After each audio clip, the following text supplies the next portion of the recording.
1919년 3월 1일에 우리의 위대한 조상들이 그 무서운 일본 제국주의의 지배한 거에서 독립만세를 그 운동을 일으킨 지 106주년을 맞습니다. 이제 그 당시 국민들 중에 크리스찬이 불과 1.6%에 지나지 않는 소수였음에도 그 민족 대표 33분 중에 크리스찬이 16분이나 된 거예요. 그리고 전국에서 만세운동이 일어난 지역의 분포도를 보면 75%가 교회를 중심으로 일어났던 사실입니다. 광복은요, 그러고도 26년 뒤인 1945년에 이루어졌잖아요. 그래서 사람들은 그 해에 3.1 만세 운동이 실패한 운동이었다고 말을 합니다. 그러나 성공한 운동이 맞습니다. 이 운동의 의미를 성경적 관점으로 해석하지 못하면 하나님께서 우리나라에 주신 고난도, 축복도 해석할 수가 없어요. 여러분, 조선왕조에서 완전히 절대 독재에서 살던 이 나라에 갑자기 자유민주주의가 들어오면 감당이 되겠습니까? 그러니까 그 때가 안 되면 안 되는 것 같아요.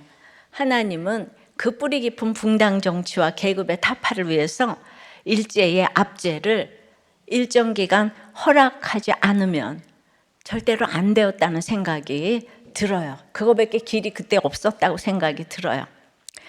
기독교 관점에서 보면 모든 인류의 역사가 영적 전쟁입니다. 성경에는 이런 영적 전쟁이 곳곳에 기록되어 있어요. 그러니까 어디로 가든지 형통했던 히스기야도 예외가 아니었습니다. 오늘 히스기야에게 닥친 사건을 보면서 우리가 진정으로 의뢰해야 될 것이 무엇인지를 함께 띵크해 보겠습니다. 우리의 진정한 의뢰는 첫째, 내게 유리한 상황이 아닙니다. 9절부터 읽습니다. 히스기야 왕 제4년 곧 이스라엘의 왕 엘라의 아들 호세아 제7년에 아수르의 왕 살마네셀이 사마리아로 올라와서 에워쌌더라. 3년 후에 그 성읍이 함락되니 곧 히스기야 왕의 제6년이요 이스라엘 왕 호세아의 제9년에 사마리아가 함락되매 아수르 왕이 이스라엘을 사로잡아 아수르에 이르러 고산 강가에 있는 할라와 하볼과 메대 사람의 여러 성읍에 두었으니, 자, 북이스라엘이 아수르 침략을 받은 사건이 다시 한번 기록이 됩니다. 그런데 그 기준 시점이 그냥 호세아 7년이 아니고 히스기야 4년인 거예요. 그러니까 이 사건을 이번에는 히스기야 관점에서 기록했다는 표시고요. 사마리아 함락 사건을 히스기야 상황에서 보자는 거예요. 그러니까 여러분들의 모든 사건을 오늘 믿음의 관점에서 한번 생각해 보자, 이 얘기예요. 이것이 바로 구속사입니다. 히스기야는 이때 어떤 상황에 있었습니까? 아버지 아하스와 함께 나라를 다스리고 있었는데 그 아버지는 너무 악하고 이상합니다. 하나님의 성전에 아수르식 제단을 세워놓고 아수르식 제사를 드리고 있어요. 그리고 아수르 왕에겐 제가 대왕님 종이고 아들입니다 하라고 굽신거리지만 정작 자기 아들들, 그러니까 히스기야 자신의 형제들을 우상의 제물로 불살라서 바치기까지 합니다. 그러니까 그런데 이런 아버지의 모든 악의 모델인 북이스라엘이 어떻게 되었습니까? 그렇게 정성껏 조공을 바치던 아수르 심기를 건드렸다가 아주 잔인한 최후를 맞았잖아요. 이런 상황에서 어머니 덕에 믿음으로 자란 히스기야는 생각하지 않았을까요? 도대체 뭐가 문제인가? 무엇이 하나님의 백성을 이렇게 망하게 했는가? 이 질문에 대한 답이 12절입니다. 이는 그들이 하나님 여호와의 말씀을 듣지 아니하고 그의 언약과 여호와의 종 모세가 명령한 모든 것을 따르지 아니하였음이더라. 이거 이사야 선지자가 알려주었겠죠. 북이스라엘이 멸망한 이유는 그들이 하나님 여호와의 말씀을 듣지 않고 그 모든 명령을 따르지 않았기 때문이라고 하세요. 그럼 문제에 대한 답을 알았으면 어떻게 해야 돼요? 답대로 해야 되잖아요. 그래서 히스기야는 기다리다가 아버지 아하스가 죽자마자 통치를 하면서 강력한 종교개혁을 단행했어요. 그래서 히스기야에겐 플랜 B가 없었어요. 이 개혁의 나라의 모든 미래가 달려 있었습니다. 반대 세력이 많았지만 오직 하나님만 의지했지요. 하나님께만 연합하니 하나님도 히스기야와 함께 하셨어요. 그래서 모든 개혁에 성공했습니다. 어디로 가든지 형통하게 되었어요. 나라 안팎이 모두 자기 중심으로 움직이는 상황이 펼쳐진 거죠. 여러분, 이런 상황에 있다면 어떻게 하시겠습니까? 집안의 반대를 무릅쓰고 예수 잘 믿고 교회 잘 다니고 봉사 열심히 했더니 범사가 잘 되었어요. 하는 일마다 성공합니다. 여러분, 주변 상황이 이렇게 여러분에게 내가 예수 믿었더니 너무 모든 것이 잘 되네, 여러분들이 우주의 중심이 된 것 같습니다. 이제 그러면 어떻게 하시겠습니까? 여러분, 역사상 가장 유명한 왕 다윗이 역사상 가장 유명한 간통범이 된 때가 언제일까요? 다윗이 어디로 가든지 이기던 때였어요. 하나님이 다윗을 선하게 여기셔서 승승장구하게 하시던 때였습니다. 어디로 가든지 승리하니까 이젠 스스로 싸우러 나갈 필요도 없다고 여기던 때였어요. 그야말로 온 세상의 중심이 된 것처럼 여겨지던 때였습니다. 내 명령만 가도, 내 이름만 나가도 적들이 다 쓰러지니 이젠 내가 직접 나갈 필요도 없네, 이렇게 장담하던 때에 성공의 정점에 있던 때였어요. 바로 그때 다윗이 역사에서 가장 끔찍하고 수치스러운 범죄를 저질렀던 거예요. 아하스가 그런 게 아니에요. 바알 숭배자 아합이 그런 게 아니에요. 그 이름도 빛나는 다윗이 그런 거예요. 무슨 말입니까? 인간은 자기에게 유리한 상황에 놓이면 누구라도 타락한다는 거예요. 예외가 없어요. 장담할 사람이 없어요. 이것이 바로 구속사예요. 구속사가 뭐냐고 자꾸 물어보는데 거꾸로 생각하는 게 구속사예요. 그죠? 그렇게 생각하세요. 구속사를 그렇게 모르겠대요. 왜 그렇습니까? 인간이 교만한 존재이기 때문이에요. 그래서 맹자는 이 교만한 인간을 성선설을 주장하죠. 순자는 성악설을 주장해요. 그러니까 맹자는 사람이 착하니까 덕과 인의로 다스려야 한다고 합니다. 순자는 사람이 악하니까 교화시키기 위해서 법치주의로 다스려야 한다는 거죠. 기독교의 죄인의 의미가 아닙니다. 모두 인본적인 사상이에요. 그래서 누구나 노력해서 이상적인 인간상에 도달할 수 있다는, 그러니까 이제 행위로 구원에 이룰 수 있다는 거를 이 세상의 모든 철학가들은 그걸 이제 부르짖죠. 그러니까 문제의 탓을 항상 상황에서 찾는 거예요. 환경에서 찾는 거예요. 인간은 선한데 사회가 문제라고, 구조가 잘못되었다고, 법이 틀렸다고, 맨날 헌법을 개정하고 법을 개정하고, 나는 옳고 너는 틀렸다는 태도예요. 당연히 하나님을 찾을 필요가 없죠. 자기가 하나님이니까요. 이것이 인본주의의 끝판왕입니다. 그러나 우리는 기본적으로 이런 사상에 끌려요. 뭔가 더 옳게 보이고 더 멋져 보이고 더 깨어있는 것 같아요. 개념이 있어 보여요. 그것이 우리 본성에 더 맞기 때문입니다. 우리가 이렇게 태어날 때부터 교만하기 때문에 상황이 조금만 자신에게 유리하게 돌아가면 금방 우쭐합니다. 순식간에 하나님을 잊고 그 상황 자체를 의뢰합니다. 자기에게 유리한 상황을 믿고 의지하는 거예요. 히스기야도 예외가 될 수 없었습니다. 어디로 가든지 형통하는데 어찌 마음이 높아지지 않을 수 있겠어요. 그런데 하나님이 히스기야를 너무너무 사랑하셨던 것 같아요. 13절입니다. 히스기야 왕 제14년에 아수르의 왕 사네립이 올라와서 유다 모든 견고한 성읍들을 쳐서 점령하며, 여기 제14년은 히스기야의 단독 통치 14년을 말해요. 주전 701년경인데요. 히스기야가 어디로 가든지 형통하는 축복이 최고조에 달했던 때입니다. 그런데 바로 이때 아수르가 쳐들어옵니다. 아수르 왕 살만 에셀이 죽고 사르곤 왕이 또 이제 죽어서 잠시 이렇게 약화되었을 때, 그렇게 무섭던 아수르가 잠시 약화되니까 그때 히스기야는 야, 이때가 독립할 기회다. 그래가지고 두로와 아스글론과 에글론과 더불어 반아수르 동맹을 맺었어요.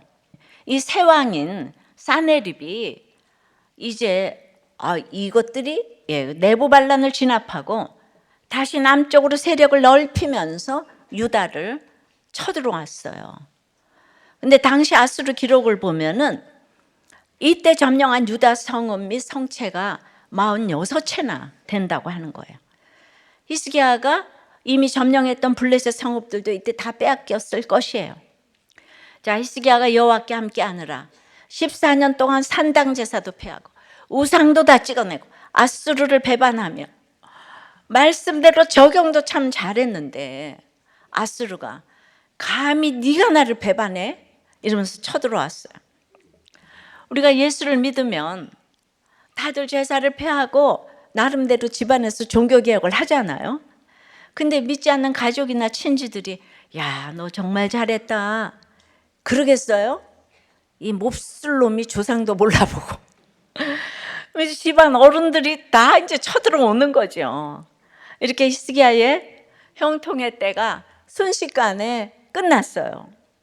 그러니까 인본적으로 생각하면 너무 억울한 거예요. 내가 오직 하나님만 의지하고 하나님께만 연합했는데, 그래서 내가 예수 믿고 뭘 잘못했는데 이제 좀 잘 사나 보다 했는데 어찌 이런 일이, 하나님이 내게 어떻게 이럴 수가, 이게 여러분 주제가잖아요. 내가 뭘 잘못했다고. 제가 그랬죠. 나 교회 반주 10년 하고 학교 교회 집밖에 모르고 소녀화장 했는데 내가 뭘 잘못했다고. 똑같죠? 근데 이런 태도는 사실 무엇입니까? 지금 내게 유리한 이 상황이 내 노력, 내 거라는 거예요. 내가 어떻게 노력했는데 나는 이런 유리한 대접을 받아 마땅한 존재라는 거예요. 근데 갑자기 하나님이 그걸 다 빼앗아 가신다고 생각하는 거죠. 하나님보다는 내게 유리한 그 상황 자체를 더욱더욱 의뢰하는 태도인 거예요. 바로 이것이 기복이고 인본주의인 거예요. 인본주의의 끝은 하나님을 무시하고 반역하는 거예요. 이것을 우리보다 하나님이 더 잘 아시죠. 그래서 하나님은 택자를 이 교만의 낭떠러지 바로 앞에서 브레이크를 딱 걸어서 멈춰 세우시는 거예요. 뭘 통해서요? 갑작스러운 사건이요. 내게 유리했던 상황이 갑자기 불리한 상황과 어려운 환경으로 바뀌는 고난을 통해서 우리를 이 반역의 트랙에서 딱 멈춰 세우시는 거예요. 우리가 의뢰해야 할 것이 내게 유리한 상황이 아니라고 주님이 외쳐주시는 거예요. 네가 네 재산을 의뢰하냐? 네 남편을 의뢰하냐? 그러니까 내 남편, 내 지위, 내 재산이 내게 유리하다고 의뢰할 대상이 결코 아니라는 거예요. 여러분들이 이걸 어떻게 알겠어요? 그러니까 사건이 오지 않으면 우린 평생 몰라요. 따라서 전혀 예상하지 못했던 어려움과 문제가 생겼다고 낙심하면 안 돼요. 그것은 하나님의 극진하신 살피신가, 보호하신가, 하나님의 특별한 사랑이기 때문이에요. 우리가 타락할 것을 너무 잘 아시는 하나님이 더욱 낭떠러지에서 완전히 떨어지기 전에 세우시는 사건인 줄 믿습니다. 하늘이 무너져도 솟아날 구멍이 있는 거예요.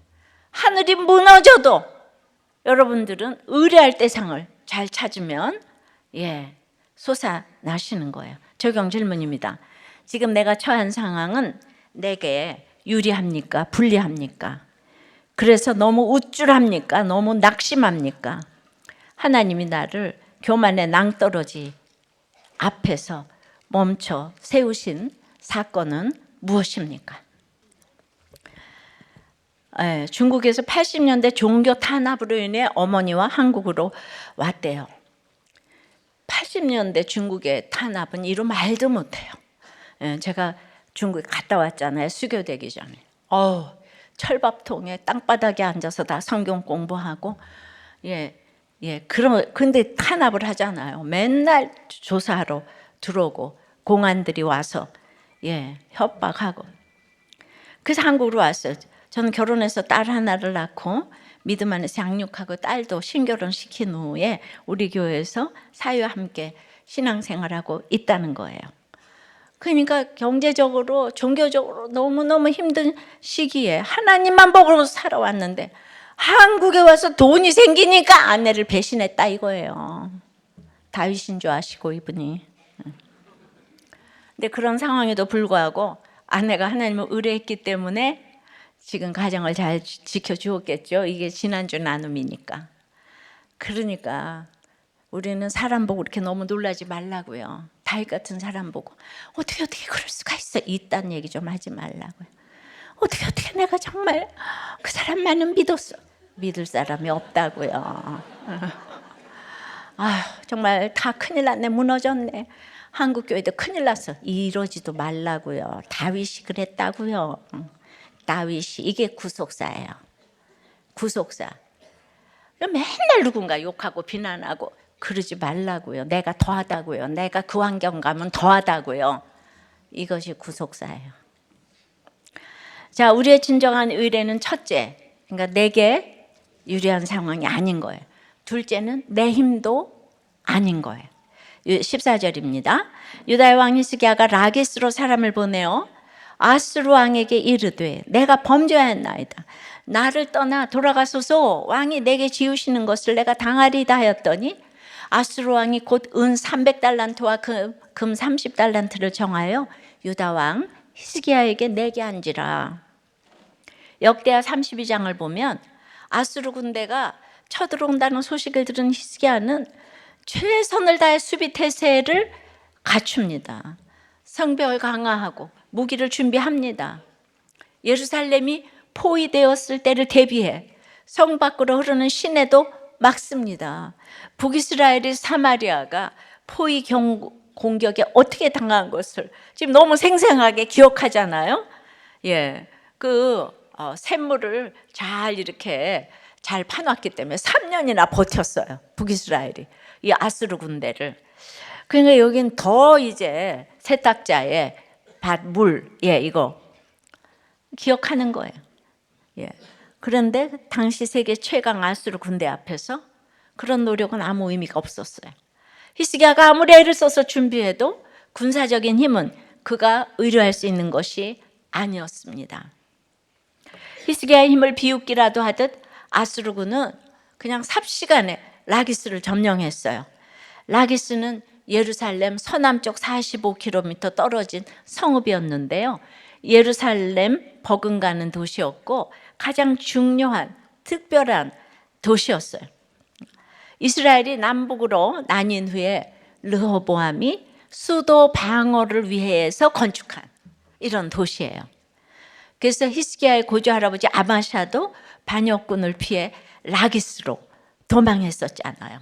그러니까 예루살렘 방어의 마지노선이었던 거예요. 그런데 이 핵심 기지가 아수르에게 그냥 맥없이 넘어간 거예요.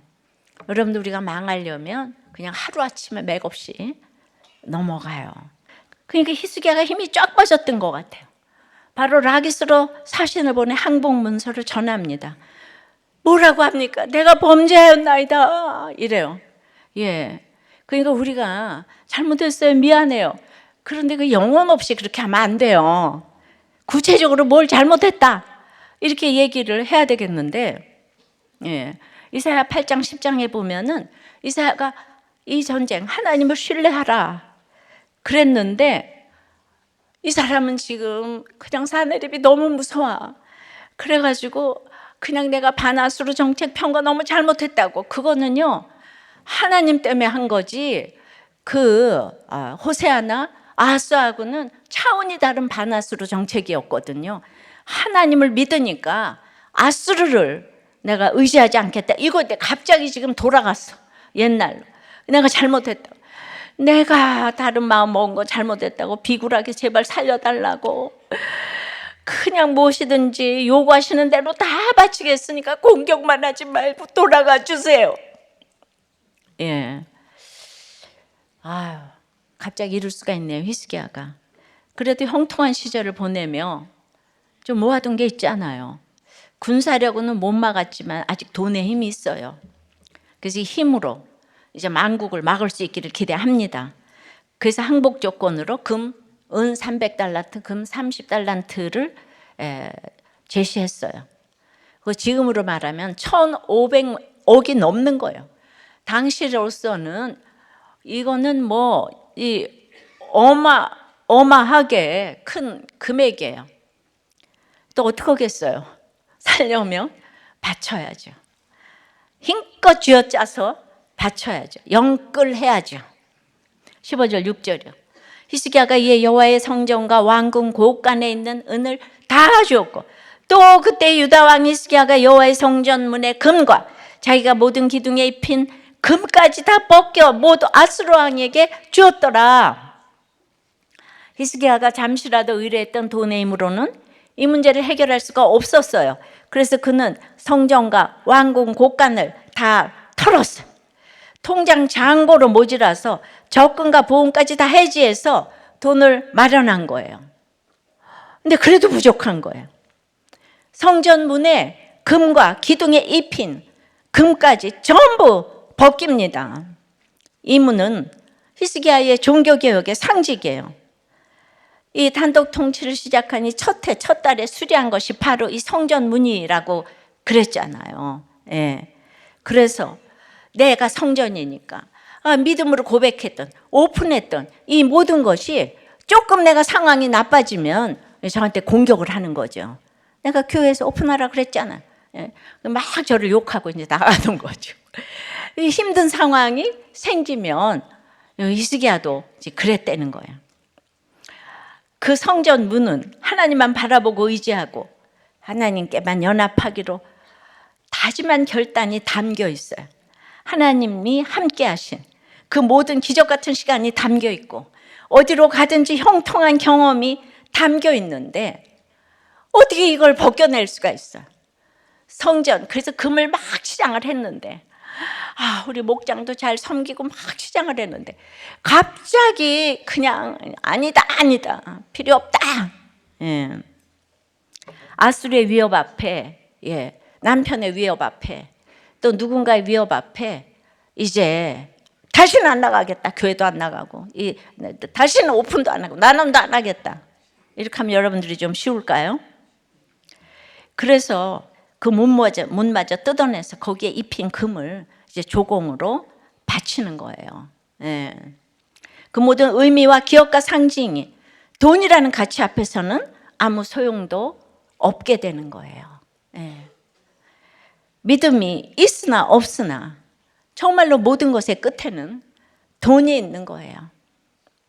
이렇게 가진 거 전부 다 털어서 바친 돈이 은 300달란트와 금 30달란트가 되었는지는 몰라요. 아무튼 바칠 수 있는 거 다 바쳤으니까 이제 그러면 아수르 군대가 돌아가야 되잖아요. 그럼 여러분들이 교회 나가지 말고 오늘 놀러 가자. 또 네가 교회 안 가면은 내가 너 교회다 헌금도 하지 마라. 가지도 마라. 그래서 언젠가는 막 너무 좋았는데 남편이 계속 이러니까 그러면은 이제 교회도 나가게 해주고 해야 되잖아요. 하지만 기대는 깨지라고 있는 거라고 했잖아요. 17절이에요. 아수르 왕이 다르단과 랍사리스와 랍사게로 하여금 대군을 거느리고 라기스에부터 예루살렘으로 가서 히스기야 왕을 치게 하며 이 세상에 이렇게 조건부는 믿으면 안 되시는 거예요. 아수르 왕은 최고의 장관들을 셋이나 세워서 예루살렘 총공격 명령을 내립니다. 다르다는 국방장관이고 랍사리스는 행정안전부 장관이고 랍사게는 외교부 장관이에요. 예, 이게 직분이라고도 하고 사람 이름이라고도 합니다. 예, 하여튼 왕이 가장 신이 많은 세 사람을 보낸다는 것은 예루살렘을 반드시 점령하겠다는 의지의 표현이에요. 그러니까 히스기야에게 나라를 내어놓을 각오를 하라는 뜻이에요. 예루살렘으로 몰려온 엄청난 군대를 보고 내가 돈을 그렇게 들였는데 하려는 대로 다 했는데 이혼을 하자 그러고 그냥 교회도 나가지 말라, 헌금도 하지 말라, 다 했더니 그 이혼 서류를 딱 갖다가 내밀고 이러는 거예요. 히스기야가 기대가 산산조각 난 건 말할 것도 없고 이제 서 있을 힘마저 잃었을 것 같아요. 사람은 믿음의 대상이 아니에요. 그래서 하나님이 하라는 대로 하셔야 되는 거예요. 아수르에겐 군사적인 힘도 안 통했고 조공의 힘도 안 통했어요. 사람의 힘도 안 되고 돈의 힘도 안 된다는 거예요. 히스기야가 의뢰할 수 있는 모든 힘이 아수르 앞에서는 전적으로 무력했습니다. 그 사람들은 그냥 손가락 끝에 가지고 노는 거예요. 어디로 가든지 형통했던 기억이 아직도 생생했을 히스기야인데요. 그런데 자기에게 유리했던 상황이 하루아침에 불리하게 되고 자기가 가지고 있다고 자신했던 힘이 철저히 무능해지게 되었어요. 이렇게 갑작스럽게 찾아온 사건을 히스기야가 어떻게 이해할 수 있겠어요? 이해할 수 없었을 거예요. 제가 결혼 생활하면서 어떻게 그게 이해가 됐겠어요? 내 능력, 내 노력 이거 다 했는데 내 힘으로 어떻게 할 수 있는 게 없는 거예요. 그러나 인생의 목적은 행복이 아니고 거룩이라고요. 그런데 이제 세속사로 보면 해석할 수가 없어요. 전부 옳고 그름이고 전부 나는 옳고 너는 틀렸는데 그러니까 왜 나한테 다 피아노 치게 해준다 그러지 않았냐? 내 눈에서 눈물 나지 않게 해준다 그러지 않았냐? 그러니까 그걸 믿었냐? 그러니까 그리고 우리 이제 기가 막힌 거죠. 그러니까 억울해서 살 수가 없는 거죠. 그러니까 인본주의 사상의 끝은 죽음이고 허무 아닙니까? 그래서 다 죽잖아요. 다 허무하다 그러잖아요. 진짜 역사는 구속사예요. 하나님이 만들어 가시는 역사는 구속사이기 때문이에요. 여러분 사실 구속사와 세속사가 따로 있는 게 아니에요. 역사의 주인은 하나님이시기 때문에 모든 역사는 구속사입니다. 그런데 그걸 이해하는 우리 생각 자체가 고장났기 때문에 자기 중심으로 이해하는 거예요. 성선설, 성악설 그래가면서. 그게 세속사예요. 하나님 중심으로 보는 게 구속사인데 우리를 향한 하나님의 뜻은 구원 아니겠습니까? 졸지 말고. 구원이 최고의 가치예요.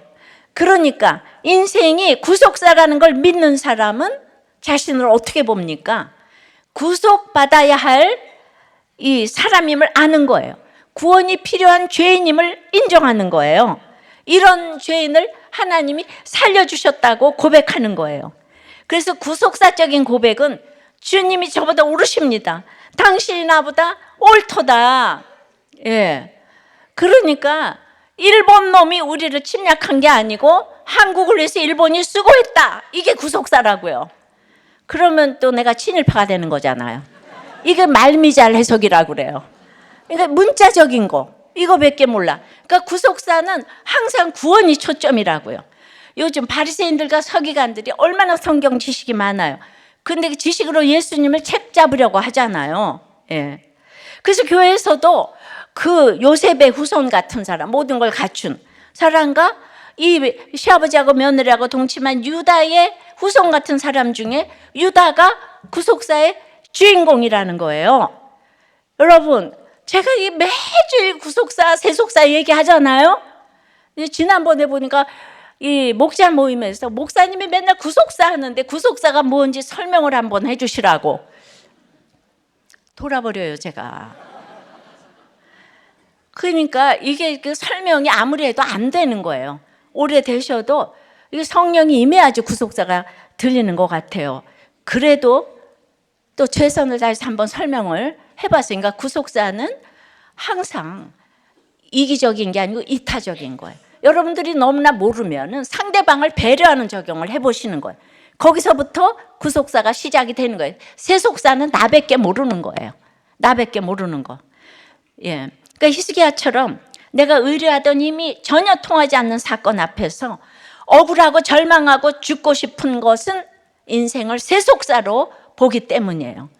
이런 사건도 주님께서 내게 주신 사건임을 믿고 그 목적이 멸망이 아니라 구원에 있음을 믿는 사람은 구속사를 살고 있는 사람이에요. 아, 이 사건이 내가 의뢰하던 힘이 진정한 나의 의뢰가 아님을 알려주시기 위해서 하나님이 주신 일이구나. 내가 이걸 깨닫고 인정하기를 원하시는 하나님의 사랑이구나.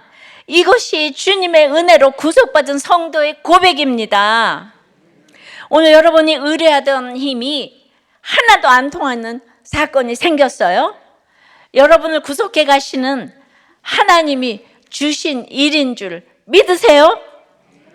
여러분 손에 힘을 마음껏 휘두르다가 지옥 가면 안 되기 때문에 하나님이 여러분 돌이키시려고 주신 사건이에요. 오늘 돌이키고 살찌니라 했잖아요. 한 목사님은 돌이키고 너무 살아가지고 너무 살이 쪘다고 살찌니라. 아유, 그냥 표가 잘못됐다고. 자꾸 살이 찌고 있다고. 잠 깨라고. 우리의 진정한 의뢰는 내 건강도 아니고 내 성품도 아니고 내 지식도 아니고 내 학벌도 아니고 내 지위도 아니고 내 재산도 아니고 내 자녀도 아니고 내 인맥도 아니고 내 명예도 내 권력도 인기도 아닙니다. 오늘 우리에게 일어나는 모든 고난은 이 구속사적인 신앙 고백을 받아내시려는 하나님의 뜨거운 사랑인 줄 믿습니다. 적용 질문이에요. 내가 아직도 의뢰하고 있는 나의 힘은 무엇입니까? 반드시 가지고 싶은 힘은 무엇입니까? 그 힘이 내 인생을 책임져 주지 못한다는 고백을 할 수 있습니까? 자, 우리의 진정한 의뢰는 첫째, 내게 유리한 상황이 아니라고 그랬어요. 둘째, 내 힘도 아니에요. 셋째는 뭐예요? 오직 이 의뢰, 즉 하나님 뿐이라는 거예요. 17절서부터 읽습니다. 예, 그들이 예루살렘으로 올라가니라. 그들이 올라가서 윗모스도 곧 세탁자의 밭에 있는 큰 길에 이르러, 이게 이제 그 물길인 거죠. 그들이 왕을 부르며 힐기의 아들로서 왕궁의 책임자인 엘리야김과 서기관 셈나와 아삽의 아들 사관 요아가 그에게 나가니 랍사게가 그들에게 이르되 너희는 히스기야에게 말하라. 대왕 아수르 왕의 말씀이 네가 의뢰하는 이 의뢰가 무엇이냐? 예루살렘에 도착한 아수르의 대군은 히스기야 왕을 부릅니다. 어떻게 불렀겠어요? 정중하게 불렀겠어요? 조롱하고 위협하면서 야, 히스기야 빨리 나와, 당장 나와서 꿇어, 그랬을 거예요. 수만의 병사들이 그랬으니까 지금 예루살렘 모든 주민이 두려움에 떨었어요. 히스기야 왕 하나 잡으면 되는 거예요. 여러분, 진보는 집단이잖아요. 그러니까 집단을 하면은 한 사람이 거기서 이렇게 파괴를 하면 안 돼요. 그래서 보수는 한 사람을 공격하는 거예요. 그래서 그 한 사람만 공격하면 보수는 아무도 말을 안 한대요. 그래서 여기는 이제 집단이고 보수는 꼴통이라고 얘기를 하잖아요. 다 진짜 똑같은 거예요. 그러니까 이 랍사게가 너무 잘 알아요. 그래가지고 히스기야 하나 계속 공격하는 거예요. 지금 다음 주에 이렇게 나오겠지만. 그래서 이제 히스기야는 3명의 아수르 지휘관을 상대로 3명의 신하를 보내는 거예요. 왕금 책임자, 즉 국무총리 엘리야김과 서기관, 즉 행안부 장관 셈나와 사관, 즉 대변인 요아가 왕을 대신해서 나갔어요. 그리고 아수르를 대표해서 랍사게가 말합니다. 너는 히스기야에게 말해. 대왕 아수르 왕의 말씀이 네가 의뢰하는 이 의뢰가 무엇이냐. 여기서 딱 드러나죠. 히스기야는 그냥 이름만 부르지만 아수르 왕에게는 왕이라는 칭호를 2번이나 쓰고 게다가 대왕임을 분명히 합니다. 너희는 우리와 상대가 안 돼. 항상 유리한 상황과 힘으로 모든 것을 판단하는 세상의 관점이에요. 그러면서 히스기야에게 던지는 질문이 뭐예요? 네가 의뢰하는 이 의뢰가 무엇이냐? 오늘 제목이죠. 말하자면 너 뭘 믿고 이렇게 까불어? 이런 말이에요. 근데 랍사게가 아는 게 하나 있어요. 히스기야가 의뢰하는 것 하나가 있다는 건 알아요. 그런데 그게 뭔지 도무지 모르겠는 거예요. 지금 상황도 전부 다 아수르 편이고 힘도 전부 아수르 것인데 대체 네가 의지하는 이 의뢰는 뭐냐는 거예요. 아수르 왕은 지금 조공으로 만족하지 않고 아수르의 식민지가 되기를 원하는 거예요. 유다는 전쟁을 할 전술도 없고 군사력도 없으면서 입으로만 전쟁을 할 수 있느냐고 묻는 거예요. 여기 의뢰라는 히브리 단어는 의뢰하다, 의지하다의 명사형인데요. 이 단어가 구약에서 3번밖에 안 쓰였는데 한 번은 전도서, 이 2번이 히스기야에게만 쓰였는데, 그런데 이 성경 인물 중에 이 단어를 말한 사람이 히스기야가 아니고 랍사게가 유일해요. 랍사게 무슨 말이에요? 아무것도 의지할 게 없어 보이는 상황에서도 의지하고 있는 무언가를 가진 사람이 바로 히스기야라는 것을 이 적국의 장관이 알아보고 물어본 거예요. 그러니까 이 의뢰하다 단어는 히스기야가 쓴 게 아니고 랍사게가 썼어요. 저는 그냥 원수가 나한테 네가 의뢰하는 게 뭐냐 좀 물어봤으면 좋겠어요. 나의 원수가. 내가 말고. 내가 하나님을 그렇게 의뢰한다고 원수가 알아줬으면 좋겠어요. 그러니까 랍사게가 뭔가 몰라서 의뢰라고 했는데, 예를 들자면 우리가 큐틴을 통해서 주님 만난 것을 열심히 간증했는데 듣던 사람이 아직 잘 몰라가지고, 근데 그 책이 그렇게 좋아요? 근데 그 책이 무슨 책이에요? 묻는 것과 이제 같은 거예요. 그럼 히스기야가 의뢰하고 있는 이 의뢰는 무엇일까요? 그에게 유리한 상황도 이제 다 날아갔고 믿던 힘도 다 없어졌는데 도대체 히스기야는 뭘 의뢰하고 있을까요? 지난 주일에 우리가 5절에 봤잖아요. 히스기야가 이스라엘 하나님 여호와를 의지하였는데 그의 전후 유다 여러 왕 중에 그러한 자가 없었으니, 이 의지하다가 오늘 의뢰하다와 같은 단어예요. 물론 상태에 따라 상황에 따라 붙임은 있었겠죠. 히스기야도 사람이니까요. 완전한 사람 없고 별 인생 없잖아요. 하지만 히스기야의 중심에는 다른 것보다 하나님을 더 의지하고 의뢰하는 마음이 있었다는 거예요. 그런데도 실수할 수가 있는 거예요. 아수르라는 거대한 문제 앞에서 그 믿음보다는 잠깐 자기에게 그 유리한 상황이 의지가 되었어요. 자기가 쓸 수 있는 힘이 의지가 되었어요. 근데 그것이 다 없어지고 그 상황도 바뀌고 힘도 없어지니까, 다 없어지니까 이제 남은 게 하나님밖에 없는 거예요. 그러니까 고난이 축복인 거죠. 다른 모든 것들은 잠깐은 의뢰가 될 수 있지만 영원한 건 이 땅에 없는 거예요. 이 땅에 어떤 것도 진정한 의뢰가 될 수 없어요. 언제 사라질지 모르는 것이고 언제 사라져도 이상할 게 하나도 없는 거예요. 오직 하나님만이 우리의 진정한 의뢰이신 줄 믿습니다. 모든 사람이 다 나를 배신하고 떠나도 신실하신 하나님만 나를 버리지 않으실 줄 믿으시기 바라요. 오늘 하루 한 시간도 견딜 수 없고 살 수 없는 듯한 이 환난을 당하셨습니까? 믿던 사람이 떠나갔습니까? 의지하던 모든 힘을 다 잃었습니까? 하나님은 절대로 떠나지 않으십니다. 언제나 하나님은 우리를 다 보고 계셔요. 지금 당한 환난은 우리의 진정한 의뢰가 오직 하나님뿐임을 깨닫게 하는 사건이에요. 그래서 어떤 사건도 있어야 할 사건이고, 그래서 구원의 사건이며, 그래서 사랑의 사건입니다. 내 의뢰가 무엇이냐? 사건을 통해 물으시는 답에 오직 하나님뿐이십니다 응답하는 여러분이 되시기를 축복합니다. 말씀 맺어요. 우리의 진정한 의뢰는 첫째, 내게 유리한 상황이 아니에요. 둘째, 내 힘도 아니에요. 셋째, 이 의뢰, 즉 하나님뿐이라는 거예요. 이 의뢰는 오직 이 세상에 의뢰해야 될 것은 하나님밖에 없는 거예요. 이 하나님 나라는 가족에서부터 나라에 이르기를 우리가 기도해야 돼요. 주님, 날마다 주님을 의뢰한다고 이렇게 하지만은 항상 내게 유리한 상황을 의뢰합니다. 또 내 힘이 무엇이 있을까를 의뢰합니다. 주님, 그러나 오늘 랍사게가 히스기야에게 물었듯이 네가 의뢰하는 그 의뢰가 무엇이냐 물어보는 삶을 살았으면 좋겠어요. 참으로 사단이 밀가부르듯 하면서 우리를 조롱하지만 그 원수의 입에서 네가 의뢰하는 그 하나님, 의뢰하는 그 의뢰가 무엇이냐 이렇게 물어보는 삶을 살 때에 주님, 우리의 하나님이 나로 인하여 멸시당하지 않을 줄을 믿습니다. 그러나 우리는 당장 눈앞에서 너무 두렵지 않습니까?